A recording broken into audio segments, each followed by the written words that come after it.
9ஆம் தலைமுறை ஜோதிடர் கோபால் ஐயாவுக்கு என் இனிய வணக்கங்கள். வணக்கம் மணிகண்டன். எப்படி இருக்கீங்க? நல்லா இருக்கிறேன். நீங்க நல்லா இருக்கிறீங்களா? நல்லா இருக்கீங்க ஐயா. ரொம்ப நாள் ஆயிருச்சு. ஆமாங்க. ஆமா, உடல்நல பரவாயில்லைங்களா ஐயா? பரவாயில்லைங்க. சிறப்பு. நேயர்கள் நிறைய பேர் எதிர்பார்த்தது இந்த சனி வேற வக்ரமாகிறாரு. கண்டிப்பா. சனினாலே ஒரு ஃபேவரிசம் ஆயிருது. அதுல இப்ப வக்ரமாறினால் நிறைய நல்ல விஷயங்கள் நடக்க போகுதா அப்படின்னு கேட்டிருந்தாங்க. அதை தொடர்ந்து நம்ம நிறைய ராசிகளுக்கு பார்க்கலாம் ஐயா. சனி வக்ரம் அப்படிங்கறத நீங்க எப்படி பாக்குறீங்க? சனி பகவானுடைய வக்ரம், அந்த பலன் இப்ப எப்படி இருக்கும் நம்ம பார்க்க போறோம். இந்த சனி பகவானுடைய வக்ரமாகப்பட்டது வருகிற ஜூலை மாதம் 27ஆம் தேதி ஸ்டார்ட் ஆகி டிசம்பர் மாதம் 11ஆம் தேதி முடியுது. சனி பகவானுடைய வக்ரம் 138 நாட்கள். அப்ப இந்த 138 நாட்களும் சனி பகவான் மேன ராசியிலேயே இருந்து பின்னோக்கி செல்கிறார். அப்படி பின்னோக்கி வரக்கூடிய காலகட்டங்கள்ல ஒவ்வொரு ராசிக்கும் பலன் எப்படி இருக்கும், இதை பத்தி தான் நம்ம இந்த வீடியோல தெளிவா பார்க்க போறோம். இப்போ சனி பகவான் அப்படின்னாவே எல்லாத்துக்கும் ஒரு பயம், ஒரு மன அழுத்தம், வருத்தம், வேதனை, இது எல்லா பக்கம் பார்க்குறாங்க இல்லைங்களா? 7.5 சனினா, அஷ்டம சனினா, கண்டக சனினா, இதில் ஒவ்வொருத்தரும் எவ்வளவு கஷ்டப்படுறாங்க அப்படின்னு பார்க்கும் போதே இவங்களுக்கும் அந்த பயம் வந்துடுது. அப்ப நம்ம ராசிக்கு இந்த சனி வக்ரம் எப்படி இருக்கும் அப்படின்னு நினைக்கிறாங்க. அப்படி பார்க்க போனா நம்ம முதல் ராசி மேச ராசிக்கு இந்த பலனை சொல்லுவோம். மேச ராசிக்காரர்கள் இப்ப அவங்களுக்கு 7.5 சனி, 7.5 சனியிலையும் விரயச்சனி. அப்ப அந்த விரயச்சனியிலேயே மேச ராசிக்காரங்களை ஒரு உழுக்குது. ஏன் அந்த மேச ராசிக்காரங்களுக்கு மட்டும் இந்த சனி பகவான் கொஞ்சம் அதிகமாகவே பாதிப்பார்? ஏன் அப்படின்னா மேச ராசியின் அதிபதி செவ்வாய் பகவான். சனிக்கும் செவ்வாய்க்கும் 7ஆம் போர் 8ஆம் போர் எப்பவுமே. அப்ப இந்த மேச ராசிக்கும் விருச்சக ராசிக்கும் இந்த சனி பகவான் வந்தாவே கொஞ்சம் தாக்குதல் அப்படிங்கிறது கொஞ்சம் அதிகமாவே இருக்கும். அப்ப இப்ப 7.5 சனி நடந்துட்டு இருக்குது. அப்ப இந்த 7.5 சனி காலகட்டங்கள்ல மேசராசிக்காரங்க அவங்க தொழில்ல பிரச்சனையை சந்திச்சாங்க.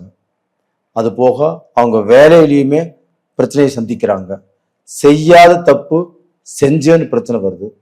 பிஸ்னஸ் பண்ணிட்டு இருக்கிறவங்களுக்கும் அவங்களுக்குமே நல்லா போயிட்டு இருந்த பிஸ்னஸ் அப்படியே ஸ்ட்ரக் ஆகுது. வேலையாட்கள் வரமாட்டேங்கிறாங்க. அப்ப நம்ம இவ்வளவு கஷ்டப்பட்டு உழைத்தும் ஒரு நல்ல பொசிஷனுக்கு வர முடியலையே, திடீர்னு இந்த மாதிரி ஸ்ட்ரக் ஆகுதே அப்படிங்கிற வேதனையும் பயமும் அவங்க மனசுக்கு தெரியுது. அப்ப இப்படி எல்லாம் இருக்கும்போது இது 7.5 சனியின் தாக்கமா அப்படின்னு அவங்களுக்கு அந்த அச்சம் இருக்குது. அப்போ அவங்களுக்கு இந்த சனி வக்ரம் ஆகுது இல்லையா, இதனால ஏதாவது நம்மளுக்கு பலன் மாறுமா அப்படிங்கிற ஒரு எதிர்பார்ப்பும் ஒரு ஏக்கத்தோடையும் தான் இந்த வீடியோவை பார்ப்பாங்க. மேசராசிக்காரங்களுக்கு 7.5 சனியாகவே இருந்தாலும் இந்த 7.5 சனியில் இந்த சனி வக்ர காலம் அப்படிங்கிறது ஒரு பொற்காலம். ஏன்னா அந்த சனி இப்ப வக்ரமேட்டாரு. வக்ரம் இல்லாதப்போ மேசராசிக்கு 7.5 சனியுடைய பலனை கொடுத்துச்சு. அந்த சனி வக்ரம் அடைஞ்சதுனால ரிவர்ஸ் ஆன பலன். அப்போ பாத்தீங்கன்னா மேசராசிக்காரங்க திருமண வாழ்க்கையில பாதிப்பு, குழந்தை பேர்ல பாதிப்பு, எங்கேயாவது போய் வண்டி முட்டிக்குது, ஒரு விபத்து நடக்குது. அப்ப அவங்க எதுவுமே தப்பே செஞ்சிருக்க மாட்டவங்க, தப்பு இவங்க மேல வரும். திருடலினாக்கால திருட்டு பழியும் இவங்க மேல வரும். இவ்வளவு பிரச்சனைகளை இவங்க சந்திச்சுட்டே இருக்கிறாங்க. அப்ப இந்த பீரியட்ல இந்த வக்ர காலங்களாகப்பட்டது இவங்க வாழ்க்கையின் சுழற்சியே ஒரு மாற்றம் அட்டகாசமா வரும். ஏன்னா இந்த பீரியட்ல தான் அவங்க தலையெடுத்து அவங்க சம்பாரிச்சு இந்த 7.5 சனியிலும் நான் மீண்டு வந்துட்டேன் அப்படிங்கிற அளவுக்கு இது ஒரு பொற்காலம், நல்ல காலம் கூட. அது போக இதே குரு பகவான் இப்ப கடகராசியில உச்ச பலத்தோடு இருக்கிறாங்க. அந்த உச்ச பலத்தோடு இருந்து 9ஆம் பார்வையாக இந்த மீனராசியவே பார்க்கறாங்க. அந்த மீனராசியில யார் இருக்கிறாங்க? சனி பகவான் இருக்கிறாங்க. அந்த சனி பகவான் யாருடைய வீட்டுல இருக்கிறாங்க? குருடைய வீட்டுல இருக்கிறாங்க. அதே குரு பகவான் இந்த சனி பகவானையும் பார்க்கறாங்க. இதுவும் ஒரு அட்டகாசமான காலம் இல்லைங்களா? அப்ப இந்த காலகட்டத்தை எல்லாமே மேசராசிக்காரர்கள் பயன்படுத்தி கொள்ள வேண்டும். அப்ப இந்த சமயத்துல அவங்க மனசுல ஒரு தெளிவு பிறக்கும், ஒரு பயம் இல்லாத வாழ்க்கை, எதையுமே துணிஞ்சு செய்யலாம் அப்படிங்கிற நம்பிக்கை இந்த பீரியட்ல அவங்களுக்கு பிறக்கும். சிறப்புங்க ஐயா. அதே மாதிரி திருமண வாழ்க்கையில கொஞ்சம் கசப்பு ஏற்பட்டுருச்சு, ஒரு கருத்து வேறுபாடு இருக்கு அப்படின்னா இந்த காலத்துல கம்மியா இருக்கான வாய்ப்புகள் இருக்கா? இதற்கு முன்னாண்ட திருமண வாழ்க்கை, அதாவது நிச்சயிக்கப்பட்ட திருமணங்களும் அது ஒரு சோதனை வந்துச்சு. இல்லை பேசின பொண்ணுமே கிடைக்காம போச்சு, மாப்பிள்ளையுமே கிடைக்காம போச்சு. திருமணம் பண்ணி வாழ்ந்துட்டு இருக்கிறவங்களும் குழப்பத்தில் இருந்தாங்க. இதெல்லாம் இந்த ஏழச்சனுடைய தாக்கம் தான்.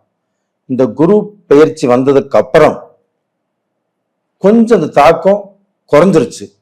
ரெண்டாவது பார்த்தீங்கன்னா இப்ப சனி வக்ரமாகுது இல்லைங்களா, இந்த பீரியட்லயுமே அந்த குடும்ப வாழ்க்கையில ஒரு அமைதி, ஒரு சந்தோஷம், ஒரு மன திருப்தி, அவங்களுக்கே ஒரு மிக்க மகிழ்ச்சியா இருக்கும். அவங்களுக்கு நம்ம எவ்வளவு கஷ்டப்பட்டோம், இந்த பீரியட்ல நல்லா போயிட்டு இருக்குது, நம்ம குடும்ப வாழ்க்கை நல்லா இருக்குது, நம்ம மக்கள் நல்லா படிக்கிறாங்க, நம்ம பையனும் நல்லா வேலைக்கு போறான், நம்ம பொண்ணுக்கு நல்ல கல்யாணம் ஆச்சு அப்படிங்கிற சந்தோஷத்தை அடையக்கூடிய காலமாக இந்த காலம் மாறும்.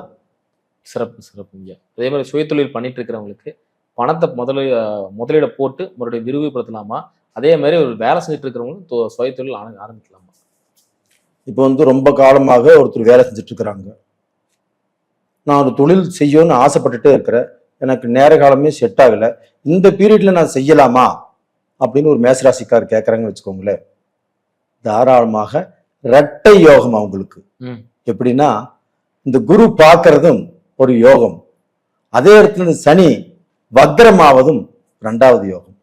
இந்த ரெண்டு யோகத்தை வச்சுட்டு மேசராசிக்காரர்கள் எங்க வேணாலும் போகலாம்.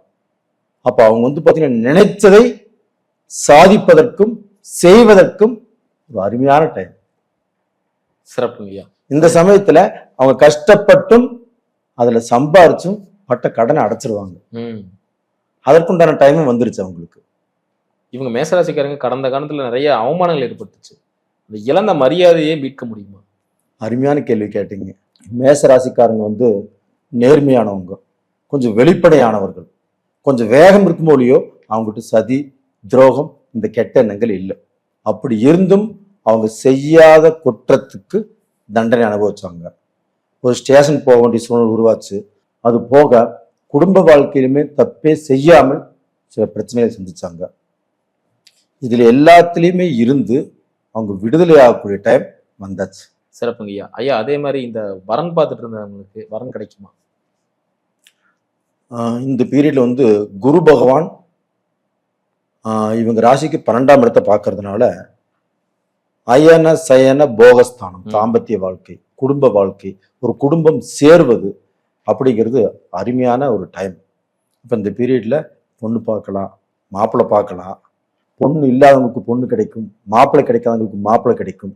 இதற்கு முன்னாண்ட தடைப்பட்ட வாழ்க்கைகள் இந்த பீரியட்ல கண்டிப்பாக உருவாகும். சிறப்புங்க. இந்த சனி வக்ர பயிற்சியில இவங்க எந்த விஷயம் ரொம்ப கேர்ஃபுல்லா இருக்கணும்? இந்த சனி வக்ர காலத்துல இவங்க அடுத்தவங்களுக்கு ஜாமீன் போடுறாங்க இல்லையா, மேசராசிக்காரங்க வெள்ள மனசு, எல்லாத்தையுமே நம்பக்கூடியவர்கள். அவங்க நம்பி இப்போ ஒருத்தருக்கு ஒரு பொறுப்பு எடுத்துட்டாங்க வச்சுக்கோங்களேன், அது தப்பு. அவங்க கட்டிடுவாங்கன்னு நினைச்சு இவங்க பொறுப்பு எடுத்துட்டாங்கன்னா அவங்க கட்ட மாட்டாங்க, இவங்க தான் கட்ட வேண்டிய சூழ்நிலை வரும்.